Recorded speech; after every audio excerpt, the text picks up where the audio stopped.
va venir regarder encore notre livre Poule mouillée pour venir se trouver des idées là, de comment améliorer notre histoire. OK? Tu sais, le livre, il commençait par « ce matin ». Hey, c'est vraiment quelque chose de bien, hein? Ils ont commencé par un camp. Est-ce que tu en connais, toi, d'autres camps? Parce que moi aussi, mon histoire a commencé par ce matin. Oui, ça pourrait être à Noël dernier. Ça pourrait être hier. Le jour de ma fête. À l'Halloween. Pendant les vacances. Donc, c'est vraiment important de situer notre histoire, de dire quand ça se passe. Puis ici, on disait « ils vont à la piscine ».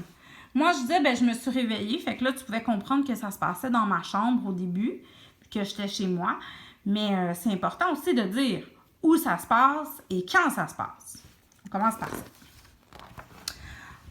On va bien s'amuser, dit Édouard. Ah, ici, on voit les personnages qui se parlent. Donc, toi, si tu es capable d'ajouter des paroles, moi c'était un petit peu difficile, là, parce que ben, c'est avec un chat.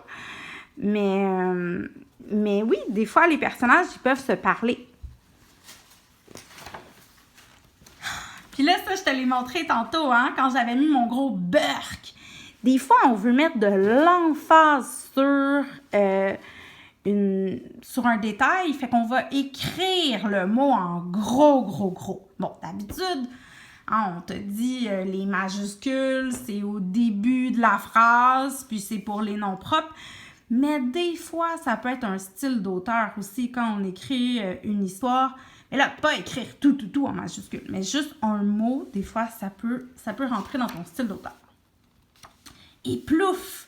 Donc, ici aussi, on a intégré un bruit. Hey, c'est fun, ce livre-là, il est vraiment...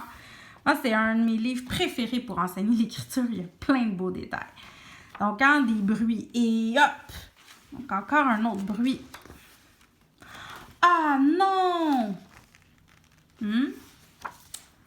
Donc, il me semble que ça fait le tour de ce que je voulais te montrer.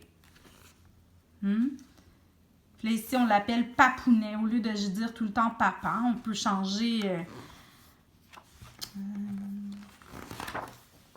Donc, ouais. Je pense que ça fait le tour. Comme moi, dans mon histoire aussi, à un moment donné, hein, j'ai dit berk. J'ai dit que ça puait. Donc, essaye d'aller rajouter un petit peu des détails comme ça.